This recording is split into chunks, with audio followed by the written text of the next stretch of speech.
This is the music experience. It's Dedry Jones. Dedry Jones. Introduce yourself. I'm Dedry Jones. All right. He is the man of like Chicago. He is the music man. He just seems like an all-around nice guy. Even before I got to meet him in person, when we were at the experience, I was standing a little bit away from him. And just a conversation I could see, I don't know, he just seems like a really nice guy. He has a good spirit to me, so. Oh, okay. Oh, I wouldn't be here if I didn't like him. So yeah, he's a great guy.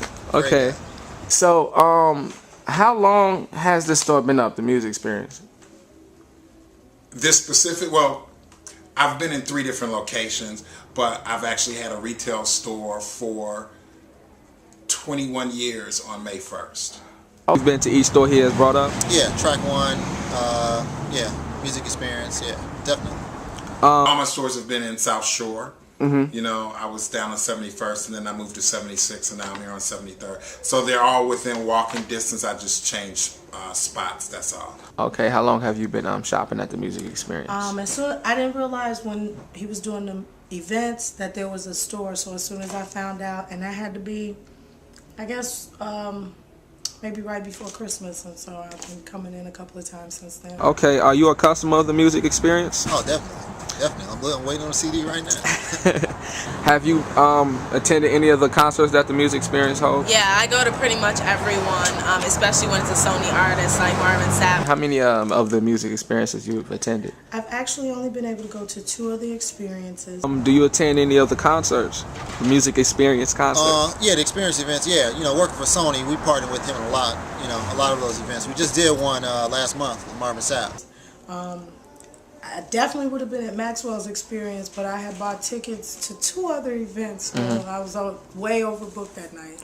I love them. I work them, but I love going to them too. I mean, it's kind of bringing back, you know, the interview. We don't really have that in Chicago elsewhere, the little interviewing side of it before the concert. I also want to ask you about your events. I read that you throw like music events. Are those like listening parties or like what? I mean, well, it's like record release celebrations. The experience is actually, in the words of Patti LaBelle, if you use her words when I interviewed her, she's like, this is like the Actors Studio, only better. What it is you buy a ticket, you get a CD at the door. I do an interview with the artist on stage. Then the artist does a mini performance, and then they do a CD signing. that's cool. So how much normally is an admission? It's generally $20. Okay, that's not bad. So it's really what you're doing is basically paying the price of a CD. The CD and yeah. Right. That was the serial one. Let me see what you do when you're done.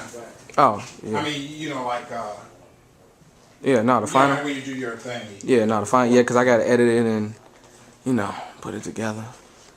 Got you. You got tapes and everything. Still got a few tapes. Yeah, I see. So like, are you aware of the gang violence in the South Shore community? Specifically like the internal gang violence, like gang on gang, like GD versus GD kind of violence? Well, I mean, I know they have. I mean, it's been like that since I've been here, and I've been here for years. Has it affected your store? It affected my store when I moved to 76 because what I found out was that 75th Street was a dividing line. And I didn't know that. So all the people that I had who were customers of mine when I was on 71st didn't want to come down to 76. Right. Or if they came, it's like in and out, in and out, in and out. They weren't hanging around. They weren't doing any of that. And I didn't know that. I wasn't that well versed in exactly how things worked to know that there was a dividing line.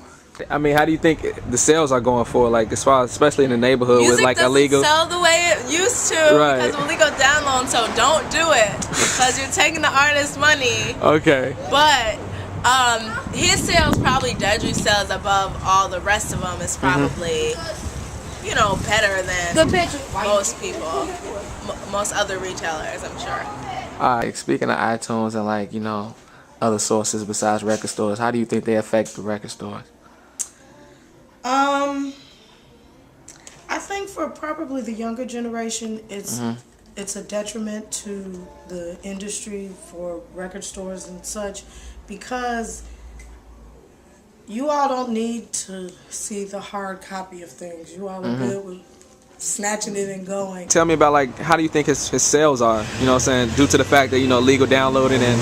I mean, his sales are great because he has a great niche. You know, he goes after that urban adult customer. You know, so he sells rap, but you know, you're not going to find 30 copies of a specific title. But you know, he may have 30 of a Will Downing record, or you know, something that's just urban adult. So he has that niche. You know, his customers come back because they know he'll have what Best Buy or what another store may not have. I have a clientele that comes in here specifically because they know if they want an old rap record, they can come and get it here. Whereas you go to Target or something, you're going to get, or Best Buy, first of all, you don't have an educated salesperson there. They don't really know anything about music. And they're not going to carry the catalog. Like, you come here, you're going to find every Tupac CD. Just the market. I had a guy come in here one time that was hilarious. Is that an O or a zero? What happened? That's zero. People also appreciate when they come in the store and they've been looking for something and they finally find it. He was from the Navy or something he had on the uniform, but he was in such a state of shock to see a record store. He just kind of stood there.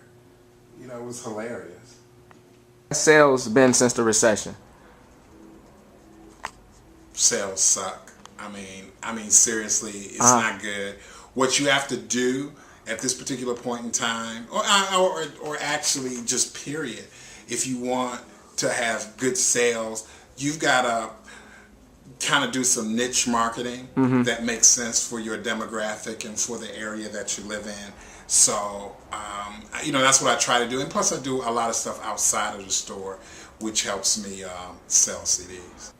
It's cool, man. You don't see a lot of, There's still people with old-fashioned... with tapes in their car. Everybody ain't got a... No, you're right. People driving hooties. Yeah, you don't see a lot of real record stores. 7, 8. No, you don't. It's not. Yeah, it's just so crazy. How has technology changed the music industry? Like, as far as, like, going from... It's made the music worse. You have young people who don't know anything, of course, about CDs, vinyl, anything like that. They also don't know anything about music. They know about Pro Tools and all of that, and that's not music. They can't play instruments. They don't understand any of that because, you got a lot of schools that don't have music in the schools. So they're not getting trained properly. So I think as a result of that, the music is nowhere near as good as it used to be.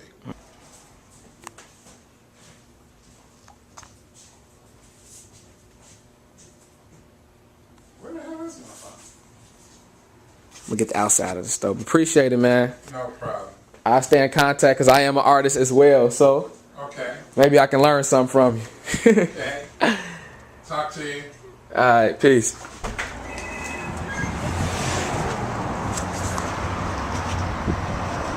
He's closing up. Hopefully you can see that Sade. Let me see if we get a little zoom in on it. You see me more than Sade, but it is what it is. Alright. And Monica. I appreciate it. No problem. Good luck in school. You. Stay in school. Don't do drugs. Don't drink and drive. Right. Baby, I gotta go.